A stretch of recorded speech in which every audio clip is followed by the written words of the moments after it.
प्रदान करेगी। सारी दुनिया दुख की घड़ी में, तकलीफ की घड़ी में, जब किसी व्यक्ति के ऊपर कर्जा हो जाता है, अंदाजा लगा कर बैठना, जब किसी के ऊपर कर्जा हो जाता है तो ज्ञान देने वाले बहुत मिलते हैं। काय को कर लिया? कौन ने बोला था दुकान डाल लो? कौन ने कहा था कि मकान बना लो? कौन ने कहा था कि गाड़ी ले लो? दुख की घड़ी में ज्ञान देने वाले ज्यादा मिलेंगे। कर्जा हो जाए, ज्ञान देने वाले मिलेंगे। परिवार वाले ही खुद कह देंगे और उड़ते फिरो, और उड़ो, और उड़ो।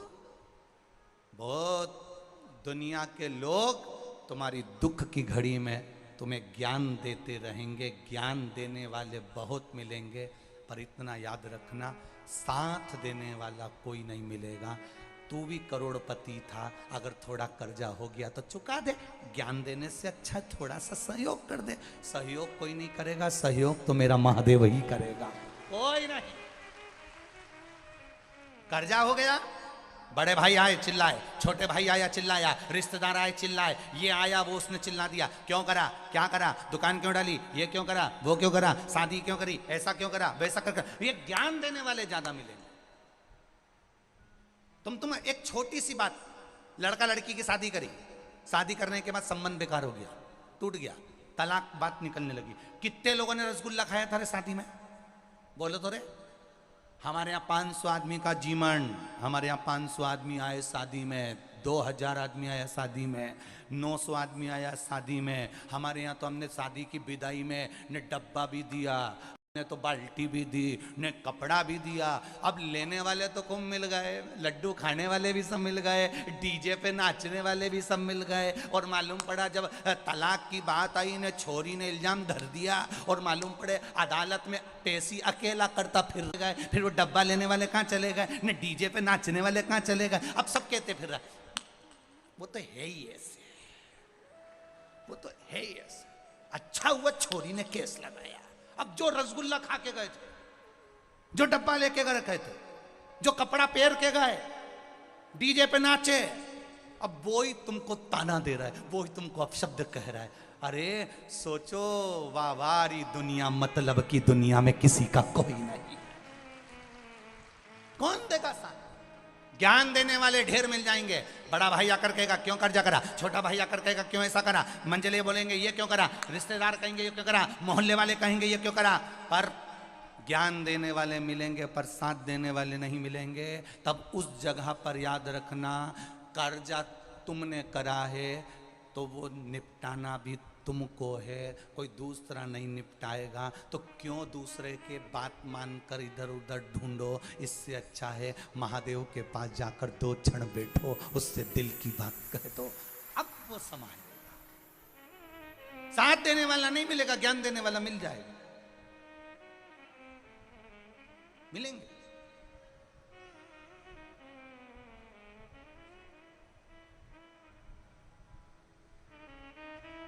समझाओ किसी दुर्जन व्यक्ति को, किसी बेकार व्यक्ति को समझाओ, वो समझता है।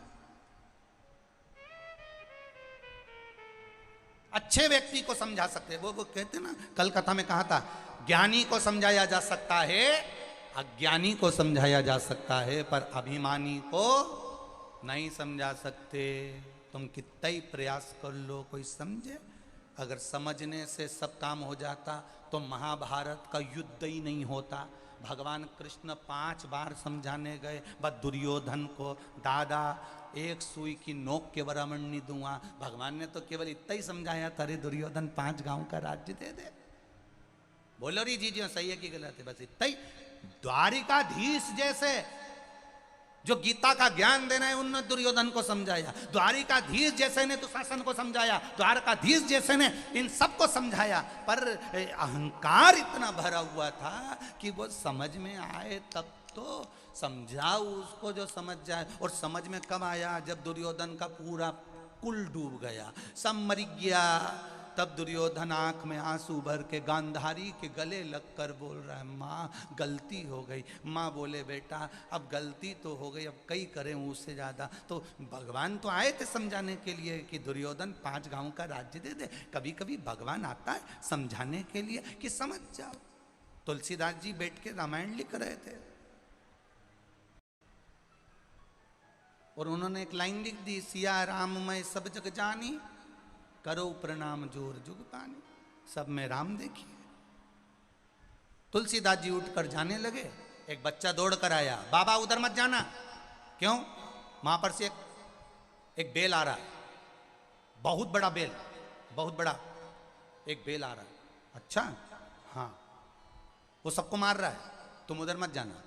तुलसीदास जी बोले, तूने रामायण में पढ़ा नहीं? मैंने लिखा है, सिया राम मैं सब जब जग जानी, सब में राम समाया।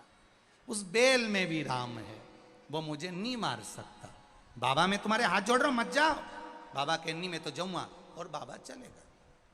बाबा गए, बेल ने सींग से तुलसीदास जी को उठाया, पटक दिया, पांव रख के तुलसीदास जी पे से बेल आगे चला गया। बेल जैसे ही गया, तुलसीदास जी वापिस रामायण को लेकर आए, कलम उठाकर चौपाई काटने लगे। सिया राम मैं सब जग जानी, करो प्रणाम जोर जुग पानी। उस कलम से चौपाई को काट रहे थे, इतनी देर में हनुमान जी महाराज प्रकट हो गए। हनुमान जी ने कहा, तुलसीदास जी क्या कर रहे हो? तुलसीदास जी कहने लगे, मैंने चौपाई लिखी थी, सिया राम मैं सब जग जानी, सब में राम समाया था। मैंने बेल में राम देखा, तो बेल ने मुझे क्यों मारा?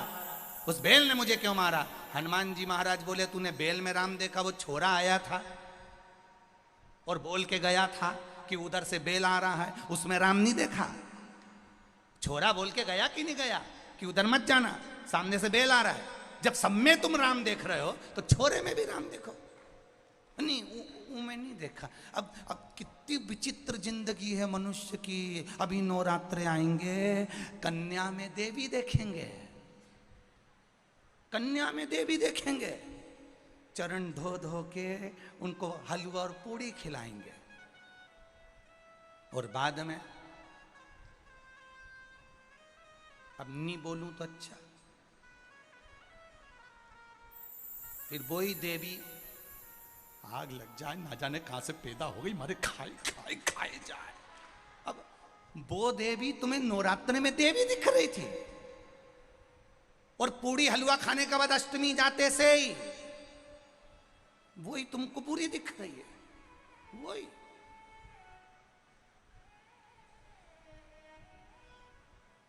अरे सुधर जाओ रे।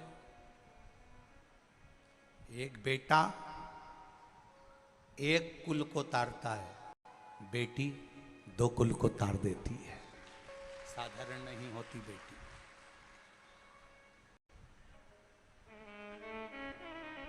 साधारण नहीं है। सम्मान करना सीखो बेटियों का। घर में रहने वाली बेटी का आदर करना सीखो, सत्कार करना सीखो। जिस दिन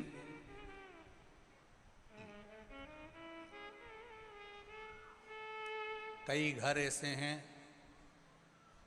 जिन घर में बेटियों का आदर नहीं होता। एक बार शादी कर दी तो माता पिता बेटी को पूछते तक नहीं। मेरा निवेदन है, एक बार बेटा अपने माँ बाप को दुखी देख लेगा, पर बेटी कभी अपने माँ बाप को दुखी नहीं देख सकती, कभी नहीं।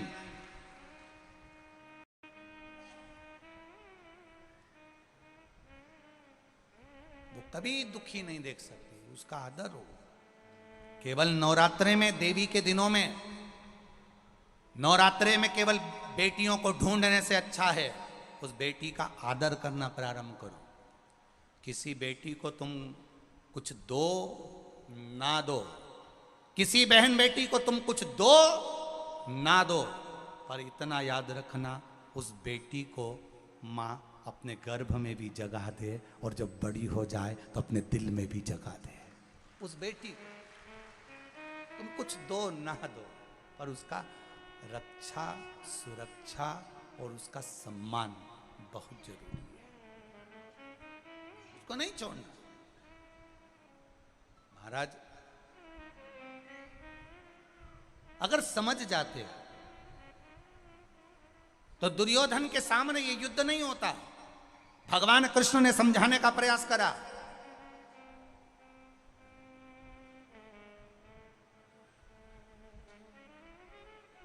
शिव महापुराण भी वही कह रही है, कथा करने वाले वक्ता आपको समझा रहे हैं। जो वक्ता से समझ गया तो ठीक है, वक्ता से समझकर, कथाकार से समझकर आपने मंदिर जाना प्रारंभ कर दिया, शिव को अपना मानना चालू कर दिया, शंकर के अनुमोदन में रहने लगे। अगर वक्ता से सुधर गए तो ठीक है, वक्ता से समझ गए तो ठीक है।